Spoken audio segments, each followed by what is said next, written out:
کہ ہر انسان پر دو طرح کی عبادت فرض ہے. ہم تمام سارے لوگ یہ سمجھتے ہیں کہ صرف نماز، روزہ، حج و زکوٰۃ یہی ہمارے اوپر فرض ہے، لیکن ایک اور عبادت فرض ہے جسے حقوق العبادت کہا جاتا ہے. سبحان اللہ. جسے حقوق العبادت کہا جاتا ہے. اگر حق العبادت ہم نے کی، نماز، روزہ، حج و زکوٰۃ وہ سب کر لیا، لیکن اگر ہم حقوق العبادت میں فیل ہو گئے تو سمجھو کہ ہماری تمام نمازیں ضائع ہو جائیں گی، تمام حج کے ارکان ہمارے ضائع ہو جائیں گے، تمام روزے ہمارے ضائع ہو جائیں گے، دی ہوئی زکاتیں ہم پر ضائع ہو جائیں گی. تو ہمیں چاہیے کہ ہمیں حق العبادت بھی کرنی ہے اور حقوق العبادت بھی کرنی ہے. تو سب سے بڑی حقوق العبادت یہ ہے کہ ماں باپ کی تعظیم و توقیر کرنا. بولو سبحان اللہ. صلی اللہ تعالی علیہ وسلم. سب سے بڑی حقوق العبادت ہر انسان کو کہ وہ اپنے گھر میں اپنے ماں باپ کی تعظیم و توقیر کرے. آئیے، ابھی میں نے 5ویں پارے کی جس آیت کے کریمہ کو اپنا موضوع سخن بنایا، آئیے اس سے پہلے ہم اور آپ مل کر بارگاہ رسالت و آل رسالت میں ایک مرتبہ جھوم کر ہدیہ صلات پیش کریں اور پڑھے اللہم صلی علی سیدنا و مولانا محمد وبارک وسلم. صلاۃ و سلام علیک یا حبیبی یا رسول اللہ صلی اللہ تعالی علیہ وسلم. آئیے ایک منقبت سماعت فرمائے. سبحان اللہ. سبحان اللہ. آئیے میں آپ لوگوں کو اکبر کی سرزمین پر لے چلتا ہوں. شاعر کیا فرماتا ہے، شاعر کیا اپنے خوب انداز میں فرماتا ہے. سماعت فرمائے. کل جن کو محمد چومتے تھے، کل جن کو محمد چومتے تھے، اب تیر چلائے جاتے اللہ اکبر. معصوم کی سوکھی گردن پر کیوں ظلم یہ ڈھائے جاتے ہیں کیا. کل جن کو محمد. اور شاعر کیا فرماتا ہے، یہ کہہ کے جنازہ سونپ دیا حضرت نے زمین کربل کو. یہ کہہ کے جنازہ سونپ دیا حضرت نے زمین کربل کو. اللہ رے اپنی دولت کو، اللہ رے اپنی دولت کو مٹی میں دبائے جاتے ہیں. کل جن کو محمد. اور شاعر آخری سے فرماتا ہے، یہ کہہ کے جنازہ سونپ دیا حضرت نے زمین کربل کو. اللہ رے اپنی دولت کو مٹی میں دبائے جاتے ہیں. جن کو محمد چومتے تھے، اب تیر لگائے جاتے ہیں. اور یہ کہہ کے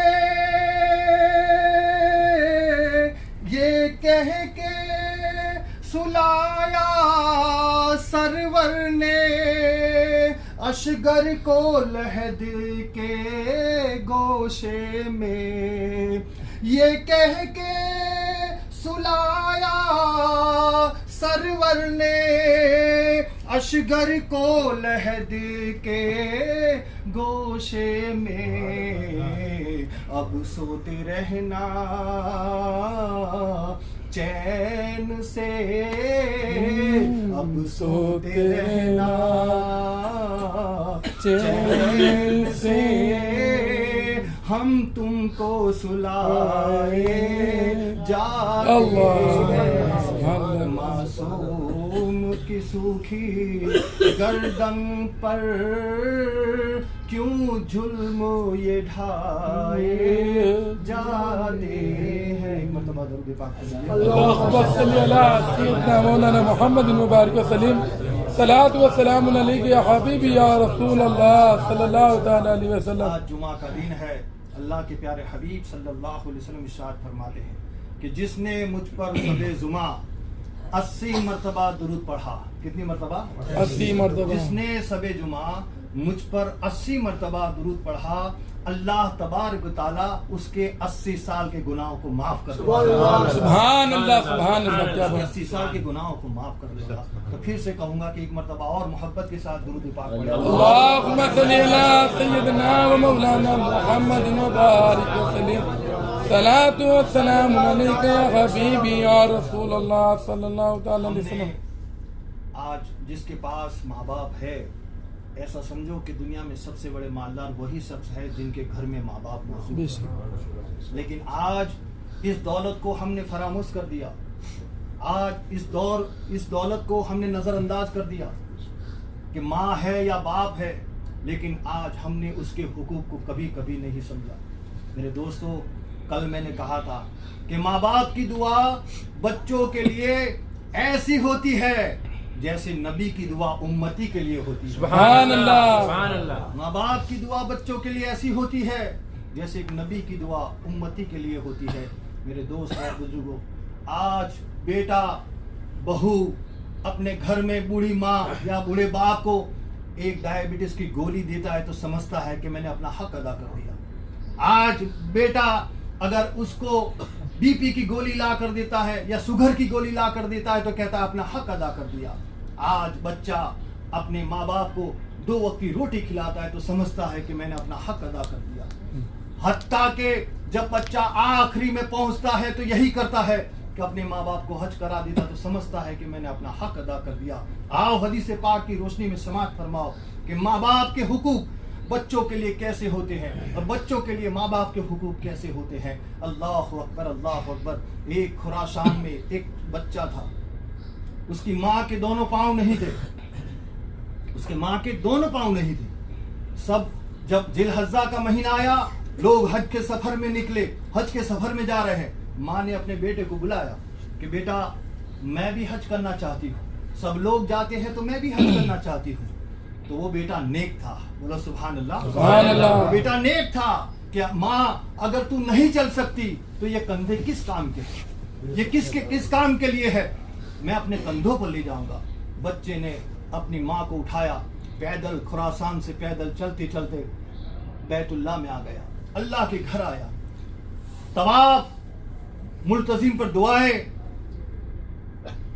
2 رکعت واجب الطواف، صفا مروہ پہاڑی کی شے، مینا مزدلفہ عرفات، تمام فرائض حج کے ادا کر کے بیٹا اپنے گھر لے گیا۔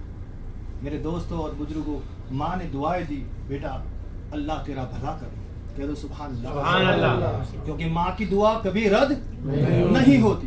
میرے دوستوں، جب اس ماں نے دعا دی، دوسرا سال آیا، پھر سے حج کا موسم آیا، دوسری مرتبہ بھی ماں نے کہا بیٹا ایک مرتبہ کعبے کو دیکھنے سے میرا جی نہیں بھرا تھا، کیا میں دوسری مرتبہ حج نہیں کر سکتی؟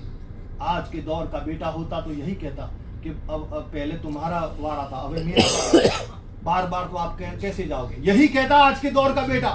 لیکن اس دور کا بیٹا تھا، کہا ماں میں تمہیں دوسری مرتبہ لے جاتا ہوں، میں تمہیں دوسری مرتبہ لے جاتا ہوں۔ اللہ اکبر۔ جانتے ہو جب اس بچے نے دوسری مرتبہ بھی اپنی ماں کو حج کرایا، مسلسل ہر سال ماں اپنے بیٹے کو استفسار کرتی رہی، ہر سال حج کے پھیرے کے لیے بیٹے کے پاس اصرار کرتی رہی، بیٹا لبیک کہتا ہوا اپنی ماں کو 7 مرتبہ حج کروا لیا۔ کتنی مرتبہ بولو؟ 7 مرتبہ مسلسل اپنے بچے نے ماں کو حج کرائی۔ اب بتاؤ آج کے دور کا بچہ یہ نہیں کر سکتا، لیکن اس دور کے بچے نے 7 مرتبہ حج کرائے. بولو اس نے ماں کا حق کتنا ادا کیا. لیکن غور سے سنو، اب جو پتے کی بات ہے وہ غور سے سنو. جانتے ہو اس کے دل میں ایک خیال آیا. کیا خیال آیا؟ کہ میں نے اپنی ماں کا حق ادا کر دیا. کیا سوچا؟ صرف یہی سوچ کہ میں نے اپنی ماں کا حق ادا. اتنا سوچنا تھا کہ رات کو سو گیا. کیا سوتا ہے؟ رات کو میرے آقا تشریف لاتے میرے آقا تشریف لاتے. ارشاد فرمایا اے بچے، کیا تو یہ سمجھتا ہے کہ اپنی ماں کو 7 مرتبہ حج کرانے کے بعد تو نے اپنا حق ادا کر دیا؟ اللہ اکبر، اللہ اکبر. میرے دوست اور بزرگوں، آج ڈائبٹیز کی گولی، تھائرائیڈ کی گولی، بی پی کی گولی، ہر گولی لانے کے بعد بچہ یہ سمجھتا ہے کہ میں اپنی ماں کا حق ادا کر دیا. لیکن غور سے سنو، اللہ کے پیارے حبیب دانا کل غیوب نبی آخر الزمان صلی اللہ علیہ وسلم ارشاد فرماتے ہیں کہ اے بچے سن، تیری 7 مرتبہ تو ایک طرف، لیکن سن لے ایک ترازو کے اندر تیرے اندر سب ماں کا جو بھی اخلاق ہے وہ رکھ دے. تیری ماں کی خدمتیں رکھ دے. ڈائبٹیز کی گولی رکھ دے، تھائرائیڈ کی گولی رکھ دے، بی پی کی گولی رکھ دے، 2 وقت کھانا رکھ دے، تیری ماں کا حج رکھ دے، 7 حج کو رکھ دے، اور تیرے ٹکڑے ٹکڑے کر ایک ترازو میں رکھ دے، اور دوسرے ترازو میں صرف ماں تجھے پیدا کرتے وقت جو تکلیف ہوتی ہے اس کا بھی بدلہ دنیا کا کوئی بچہ ادا نہیں کر سکتا. ایک تکلیف ماں کی جس وقت بیٹے کو پیدا کرتے اس وقت کی ایک تکلیف، میرا آقا فرماتے ہیں کہ بیٹا اس کا بدلہ ہزاروں حج کروا کے بھی بیٹا اس کا حق ادا نہیں کرتا. میرے دوست اور بزرگوں، تو ہمیں چاہیے کہ ہم ماں باپ کی تعظیم و توقیر کریں، ہر وقت ان کی باتوں کو مانا کریں، وہ جو کہے ان پر آمادہ ہو جائے. اسی لیے قرآن کہتا ہے وَاعْبُدُوا اللَّهَ وَلَا تُشْرِكُوا بِهِ شَيْئًا وَبِالْوَالِدَيْنِ إِحْسَانًا، کہ اللہ سے ڈرو. کیا کہا؟ اللہ سے ڈرو اور اپنے ماں باپ پر ہمہ وقت احسان کرو. کیا کہا؟ ہر وقت ماں باپ کی تعظیم کرو، ہر وقت توقیر کرو. اللہ اکبر، اللہ اکبر. ہم سب حاجی ہیں، بولو سبحان اللہ. حاجی ہے. حاجی بننے کے لیے ہم نے کیا کیا نہیں کیا. حاجی بننے کے لیے ہم نے کیا کیا نہیں کیا. کون سے بزنس کب سے کرتے رہے اور روپیہ اکٹھا کر کے ہم مالک استطاعت تک پہنچے اور ہم یہاں تک پہنچے. اس کے باوجود، پیسے ہونے کے باوجود احمد آباد پہنچ کر ہم لوگوں نے احرام کو باندھا. احرام کو باندھنے کے بعد لبیک اللہم لبیک لبیک لا شریک لک لبیک تلبیہ پڑھتے پڑھتے ہم لوگ پلین میں بیٹھے. بیٹھنے کے بعد جدہ اترے. جدہ اترنے کے بعد مکہ آئے. مکہ آنے کے بعد ہم نے پہلا عمرہ کیا. عمرہ کرنے کے بعد جب 8 ذی الحجہ آئی تو ہم مینا کی وادیوں میں گئے کہ نہیں؟ بولو جوڑ سے. مینا کی وادیوں میں گئے. وہاں دھوپ تاپ کو ہم نے بیٹھا. ہم نے دھوپ تاپ کو اپنے سر پر رکھا. پھر ہم نے مینا کی رات گزاری. اس کے بعد 9 چاند کو ہم عرفات میں گئے. دھوپ کا ستم اور یہ سورج کیسا تپس میں تھا، اس کے باوجود بھی ہم لوگوں نے 9 چاند کے اندر ہم لوگ عرفات کی سرزمین پر رہے. اس کے بعد ہم نے مزدلفہ میں رات کو گزارا. اس کے بعد ہم پھر مینا آئے. مینا آنے کے بعد ہم لوگوں نے کنکری کو مارا. مارنے کے بعد ہم لوگوں کی گواہی آئی کہ بھئی تمہاری یہ قربانی ہو گئی. اس کے بعد ہم نے حلق کروایا. اس کے بعد پھر ہم نے کنکری ماری. پھر تیسری مرتبہ کنکری ماری. میرے دوست اور بزرگوں، لیکن ہمیں پتا نہیں کہ کس کی حج مقبول ہوئی. آج ہمیں کسی کو پتا نہیں.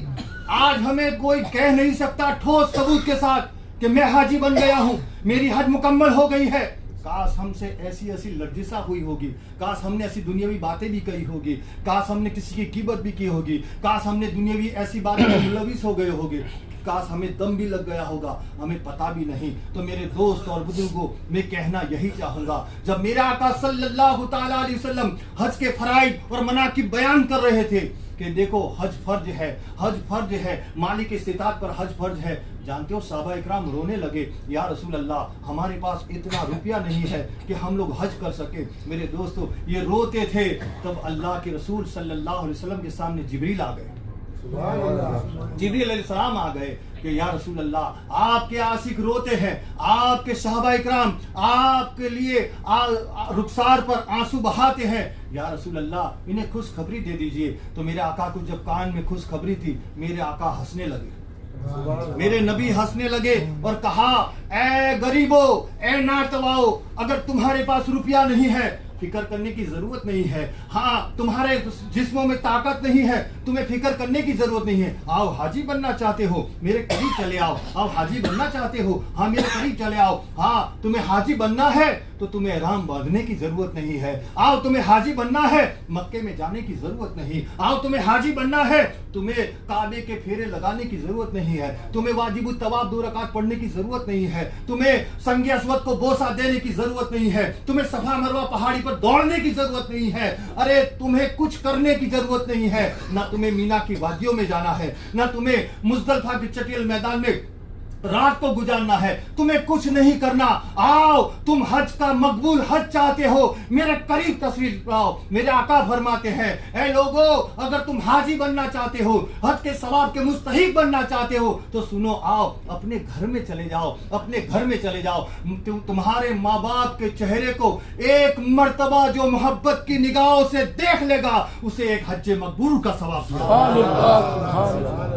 اندازہ لگاؤ، اتنا روپیہ، اتنا پیسہ، اتنی مشقت کرنے کے بعد بھی وہ حج ہمیں مبرور نہیں مل سکتی، لیکن ماں باپ کا ایک مرتبہ محبت کی نگاہوں سے چہرہ دیکھ لیتا ہے تو بچے کو اس کو حج مبرور کا ثواب دیا جاتا ہے۔ میرے آقا صلی اللہ علیہ وسلم کی بارگاہ میں صحابہ نے استفسار کیا، یا رسول اللہ اگر میں تو میری ماں کا چہرہ بار بار دیکھتا ہوں تو کیا مجھے بار بار ثواب ملے گا؟ میرے نبی فرماتے ہیں جتنی مرتبہ تو گھر میں جائے گا اور اپنی ماں کے چہرے کو دیکھے گا اتنی مرتبہ تجھے حج مبرور کا ثواب ملے گا۔ دوست اور بزرگوں اندازہ لگاؤ۔ اور ایک بات اور، ایک صحابی رسول نے ارشاد فرمایا یا رسول اللہ میں جنت کو بوسہ دینا چاہتا ہوں۔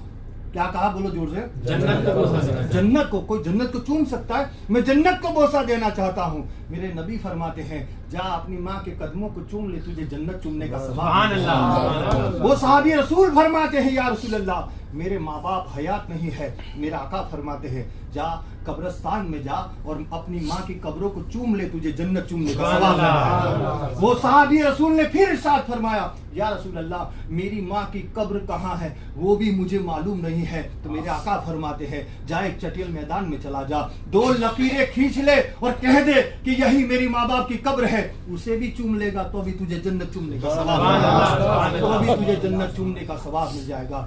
آخری بات سماعت فرمائے، اگر ہم لوگ سب بڑے بڑے ہیں 50 سال کی عمر سے سب زائد، اگر ہمارے ماں باپ نہیں ہیں اور ہم نے اگر اپنے ماں باپ کو کوئی تکلیف پہنچائی ہے، اذیت پہنچائی ہے، ہو سکتا ہے اف کہنے کا حکم نہیں، لیکن ہو سکتا ہے ہم نے کبھی بھی اپنے ماں باپ کا دل دکھایا ہے، میں کہتا ہوں برابر، تو اب کیا کیا جائے؟ ماں باپ تو ہے نہیں، کہاں معافی مانگنے جاؤ؟ تمہارے ماں باپ حیات نہیں ہے، وہ قبروں میں، تم کس طرح ان سے معافی طلب کرو گے؟ تو اس کا خلاصہ بھی سماعت فرما لے اور یہ گھر جا کر اس کا عمل کرے۔ میرے آقا صاحب الاولاد احمد مختار نبی آخر الزمان نبی محسن صلی اللہ علیہ وسلم ارشاد فرماتے اگر کسی کے ماں باپ کو کسی نے تکلیف پہنچائی ہو اور وہ اس کے ماں باپ فوت ہو چکے ہو، یعنی ان کا انتقال ہو چکا ہو، اب وہ بچہ اپنے ماں باپ کے لیے استغفار کرے، کیا کرے؟ استغفار کرے، یعنی جہاں بھی وہ کھڑا ہو کسی بھی مقبول جگہ پر تو اپنے ماں باپ کی مغفرت کی دعا کرے۔ میرے آقا صلی اللہ علیہ وسلم ارشاد فرماتے ہیں کہ جب بندہ مومن اپنے ماں باپ کی مغفرت کی دعا کرتا ہے اور اپنے ماں باپ کے لیے ایصال ثواب کرتا ہے، ایسے بچوں کا شمار ماں باپ کے پکا فرما برداری میں لکھ دیا جاتا ہے۔ سبحان اللہ۔